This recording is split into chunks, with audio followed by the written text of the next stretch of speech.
नमस्कार, मैं अनीता चौधरी और न्यूज़ अड्डा पे आप सभी का स्वागत है। चुनावी माहौल है और हालांकि नजरें सबकी पश्चिम बंगाल पे है, लेकिन आसाम की बात करें तो तरंगे भरते हुए करवटें बदल रहा है। 2 फेज का चुनाव जो वोटिंग है वो हो चुका है।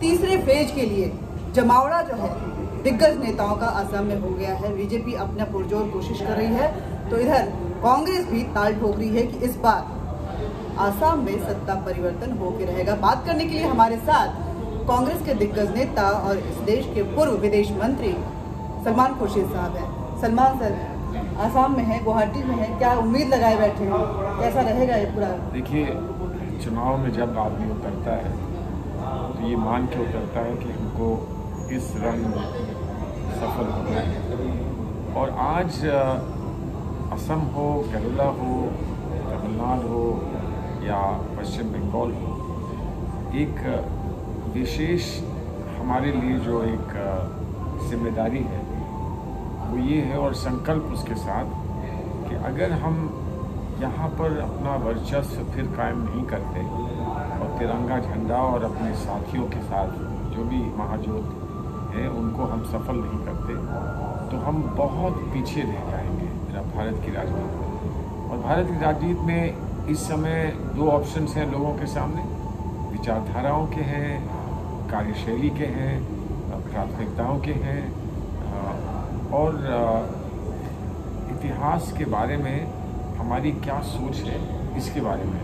तो 2 विकल्प सामने हैं और एक विकल्प मजबूत है इसलिए क्योंकि वो लगातार बहुत सारे चुनाव जीता है।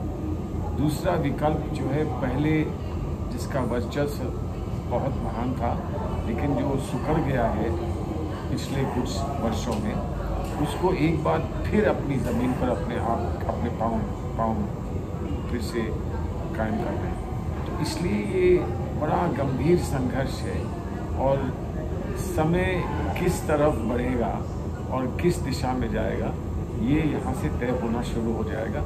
इसलिए हमको यहाँ सफल होना हमारे लिए बड़ा। आपने एक बात कही सर कि संघर्ष है 2 विचारधाराओं में। एक जो विचारधारा है वो लगातार चुनाव जीत रहा है इसलिए थोड़ा मजबूत नजर आ रहा है, लेकिन एक मजबूत स्तंभ जो फिलहाल टुकड़ा हुआ नजर आ रहा है वो भी कहीं ना कहीं अपनी जोड़ लगा रहा है, लेकिन पाँव जमाने की जरूरत है। पाँव कैसे जमेगा? क्योंकि वो लगातार चुनाव जीत रहे हैं और इधर वो जो जोर लगाने की कोशिश होनी चाहिए, जनता पे वो विश्वास जीतने और जताने की कोशिश होनी चाहिए, उसमें कहीं ना कहीं पीछे रह जा रहा है वो मजबूत स्तंभ जो पुराना हो चुका था, उसको फिर नए कलेवर के साथ आने की जरूरत है। देखिए, इसके 2 पहलू हैं। पहले एक बात मैं स्पष्ट करूं कि ये सही है कि बहुत जगह जो हमारा विकल्प है या इस समय जो हावी है समाज पर और देश में, बहुत सारे चुनाव उन्होंने जीते हैं, लेकिन जहां वो चुनाव नहीं भी जीते हैं वहां भी उन्होंने छल कपट से सरकारें बना ली हैं।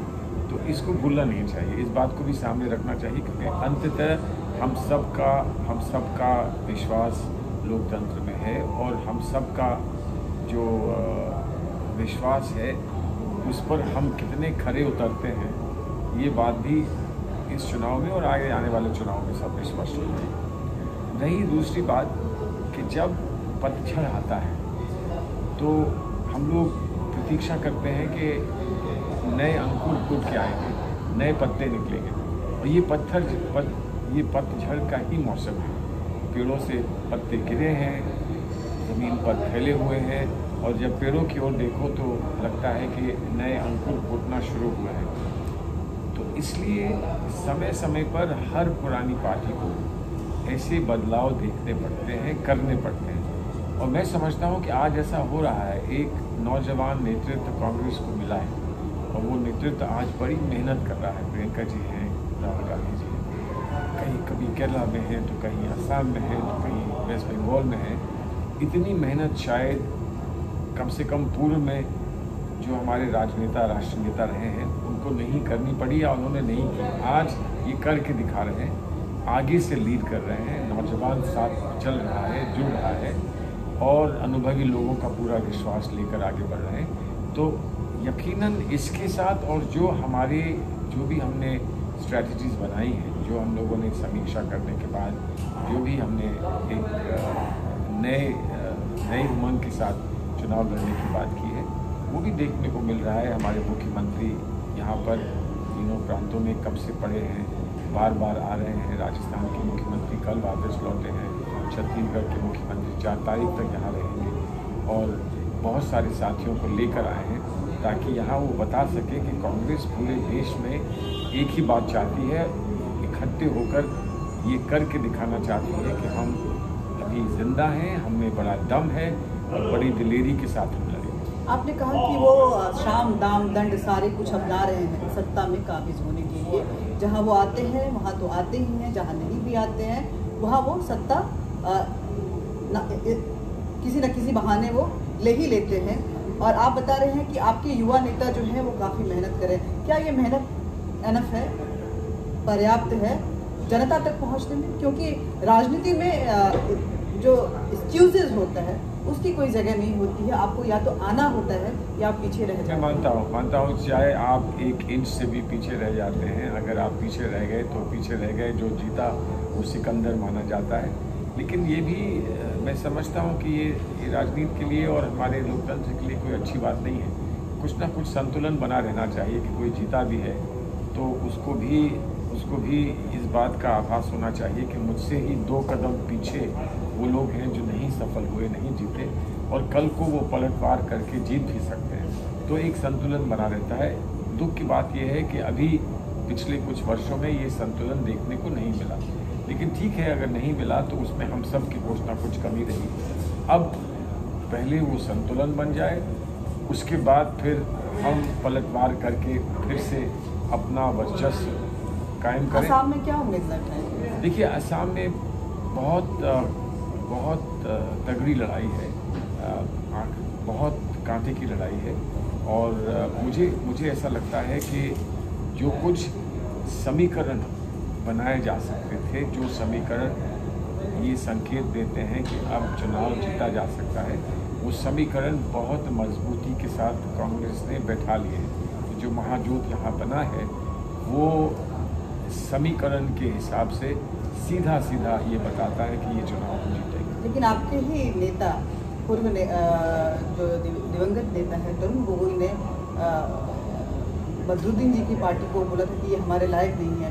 तो सुष्मिता देव ने भी जब ये अलायंस हुआ तो उन्होंने कुछ ऑब्जेक्शन रेज किए थे, इस अलायंस से वो खुश नहीं थे। और अगर यहाँ की जनता को भी, अगर मैंने जितना यहाँ पे कवर किया उनसे बातें की, उनका कहना है कि ये 3 तरह की विचारधाराएं जो हैं वो एक साथ आई हैं, तो किस तरह से एक रास्ते पे चल पाएंगे ये हमें विश्वास दे जाता है। देखिए, अब चुनाव में बहुत बातें कही जाती हैं और हर एक अपने पक्ष को मजबूत करने के लिए कुछ ना कुछ कहता है। उसमें कितना सच होता है, कितना सच नहीं होता। भारतीय जनता पार्टी के नेताओं ने तो ये भी कह दिया है कि हम तो जुमले इस्तेमाल करते हैं, हम तो एक चुनावी जुमला होता है वो कह दिया जाता है। चलिए, हर एक को कहीं ना कहीं कुछ ऐसी बात कहनी पड़ती होगी, लेकिन सच्चाई ये है कि तरुण गोगोई जी ने अपने ही जीवन में ये जानते हुए कि अब परिस्थितियां पहले से बदल चुकी हैं, उन्होंने ही ये निर्णय लिया था और उन्होंने यही चाहा था कि हमारा समझौता अजमल साहब के साथ हो जाए। अजमल साहब के साथ जो लोग हैं वो ऐसे नहीं हैं कि वो हमको वोट नहीं दे सकते थे, दे सकते थे, पहले कभी दिया भी होगा। अजमल जी ने कुछ वोट हमसे खींचा भी था, खींचने के बाद वो वोट अगर वापस आज लौटता है तो वो अपने घर आ रहा है। ऐसा नहीं है कि वो अजनबी के यहाँ जा रहा है। और ये जो अलग अलग विचारधाराओं की बात है, तो कहीं ना कहीं ढाल के हमें इस देश में विचारधाराओं को करीब लाना होगा। कुछ कोई एक छोड़े, कुछ दूसरा छोड़े, लेकिन जो मध्य धारा है उसमें सब आकर मिल जाए, ऐसा प्रयास होना चाहिए। कल अभी 2 दिन पहले की बात है कि ममता जी ने 14 मुख्य नेताओं को देश के एक पत्र लिखा है, जिसमें उन्होंने माननीय सोनिया जी को भी पत्र लिखा है, जिसमें उन्होंने ये कहा है कि अब चुनाव तो हो गए, हो जाने दीजिए, लेकिन इस चुनाव के बाद हम सबको बैठकर गंभीरता से ये सोचना होगा कि इस देश को बचाने के लिए, भारतीय जनता पार्टी की सोच से बचाने के लिए हम सब क्या कर सकते हैं। सकते हैं आप? अब क्या कर सकते हैं तो आसान है कहना, लेकिन करना बहुत कठिन होता है। लेकिन ये अभी क्यों याद आया ममता जी को? जब अलायंस होने की बात हो रही थी तो वो तो कांग्रेस से विफरी फिर रही थी, आज वो पत्र लिख रही हैं। वो सही है। कहीं कहीं एहसास हो रहा है उनको कि बंगाल उनसे फिसलता जा रहा है? सही है कि ऐसा नहीं है कि बंगाल उनसे फिसल रहा है, मैं भी देख कर आया हूँ। वो बहुत मजबूती से लड़ रही है, लेकिन हाँ थोड़ा उनको भारतीय जनता पार्टी ने उनको फाइट अवश्य देने की का प्रयास किया है, और वो उसमें सही गलत क्या कुछ शाम दाम बंद तन भेद की जो आपने बात करी, वो भारतीय जनता कहाँ इस्तेमाल कर रही है भारतीय जनता पार्टी, तो उसको देखते हुए उन्होंने ये माना होगा कि आगे के समय में कुछ ना कुछ हमें अपने रवैये को बदलना पड़ेगा, और अगर उनके साथ समझौता नहीं हो पाया तो कहीं उन्होंने कुछ रुकावट डाली होगी या देखी होगी, या हमें कोई ऐसी इच्छा नहीं, मैं लोकसभा चुनाव से उनको देख रही हूँ। कई मीटिंग्स हुई थी ममता बनर्जी के साथ, सोनिया गांधी के घर पे भी आई थी, हम लोग वहीं पे थे, और जब वो बाहर निकलती थी तो उनका यही कहना था कि जो जहाँ मजबूत है वो वहाँ अपने दम पे लड़ेगा। वो अलायंस की बात नहीं करती थी, लेकिन वो साथ में रहना चाहती थी। अलायंस की बात, वो साथ में लड़ने की बात नहीं करती थी। विधानसभा चुनाव में भी कांग्रेस इंतजार करती रह गई, लेकिन ममता कहीं ना कहीं अपने दम पे ही लड़ने की बात करती रही अंत तक, और बाद में कांग्रेस को लेफ्ट के साथ समझौता करना पड़ा, और उसके बाद विडंबना का विषय है। देखिए अब लेकिन उनको याद आ रहा है कि हाँ, हमें कांग्रेस को उन्होंने चिट्ठी लिखा है, सोनिया गांधी को चिट्ठी लिखा है कि हमें एक साथ मिलना चाहिए, तो क्या वो मजबूती उनसे कहीं ना कहीं कमजोर होता हुआ नजर आ रहा है उनको? विडंबना का विषय है, फिर परिस्थितियां बदलती हैं।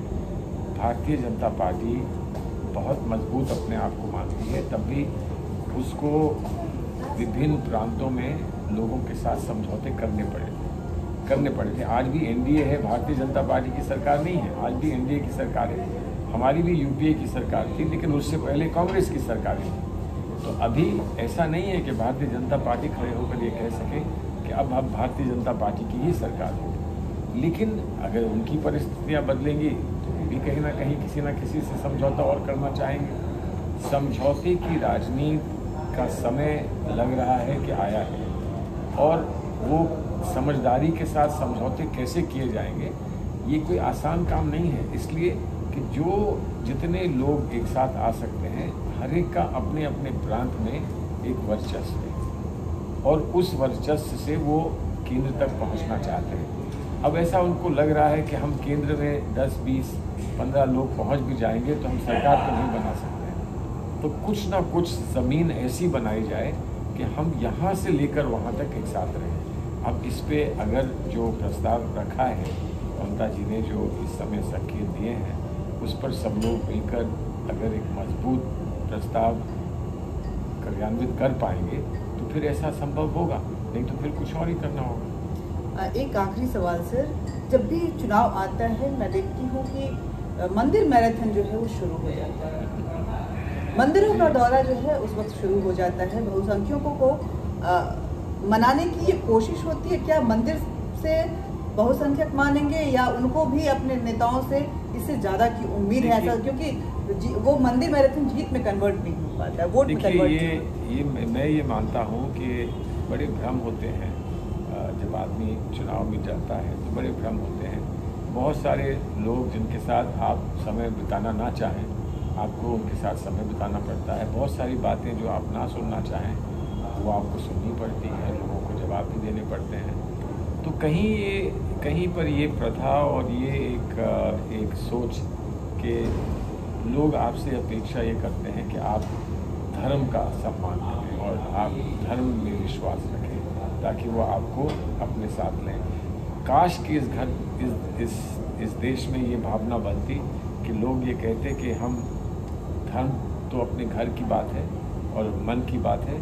आज हम देखना चाहते हैं देशभक्ति, आज हम देखना चाहते हैं उदारता, मन की उदारता। आज हम देखना चाहते हैं फैमिली लाइफ, कि एक व्यक्ति जो है अपने परिवार को कैसे संजो के रखता है, क्योंकि अगर वो अपने परिवार को संजो के नहीं रख सकता है तो वो इतने बड़े परिवार को, वो राष्ट्रीय स्तर पे हो या प्रांत, राहुल गांधी को भी सजेशन दे रहे हैं तो नहीं, अब आप उसी बात पे आ जाएंगे कि फिर वो अपना परिवार क्यों नहीं बढ़ाते। देखिए वो एक अपनी धारणा होती है, वो अपने एक व्यक्ति की अपनी धारणा होती है कि हम अपना परिवार बनाएं तो कैसा बनाएं।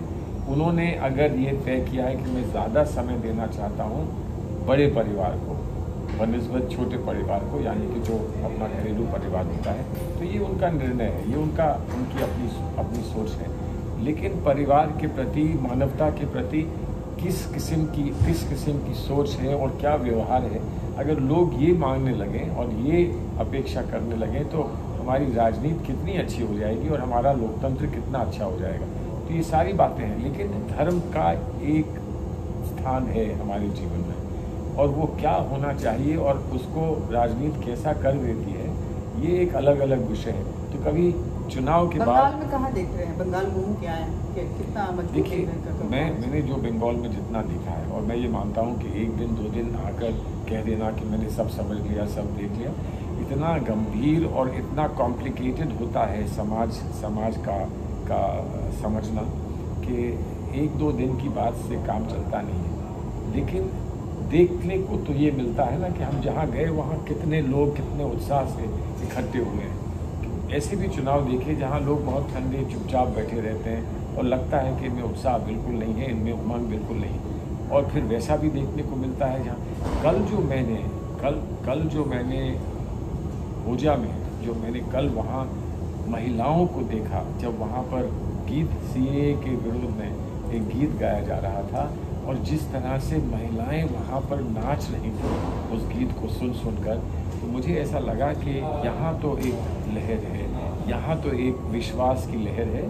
और यकीनन अगर ये और जगह भी है जहाँ अभी मुझे देखने को नहीं मिला है, तो हम परिणाम जो आएंगे हमारे लिए वो बहुत अच्छे होंगे। बंगाल में आसाम की बात करें, आसाम में चेहरा कौन होगा? क्योंकि अगर जो अलायंस अगर जीतती है आपकी, तो आखिर कौन उसमें किसको जगह मिलेगी, कौन बड़े भाई का रोल निभाएगा? अच्छी बात ये है कि जो जैसा समझौता हुआ है उसमें ये तो मान के लोग चल रहे हैं कि बड़ा भाई तो कांग्रेस है, मान ही के चल रहे हैं। लेकिन कांग्रेस में बड़ा भाई कौन होगा, ये तो जो हमारी परंपरा है वो ये है कि जब सब लोग आ जाएंगे और चुन के आएंगे और सारे विधायक बैठेंगे, आपस में परामर्श करेंगे, बातचीत करेंगे, सुझाव लेंगे और उसके बाद तय करेंगे। उम्मीद तो सुष्मिता देव और गौरव गोगोई सारे लगाए हुए हैं कि इस बार सबको उम्मीद होनी चाहिए, जितनी उम्मीद रहेगी उतना ही दम से लोग दमखम से इस चुनाव को लड़ेंगे और उसके बाद फिर सब घर की बात है, घर की बात है,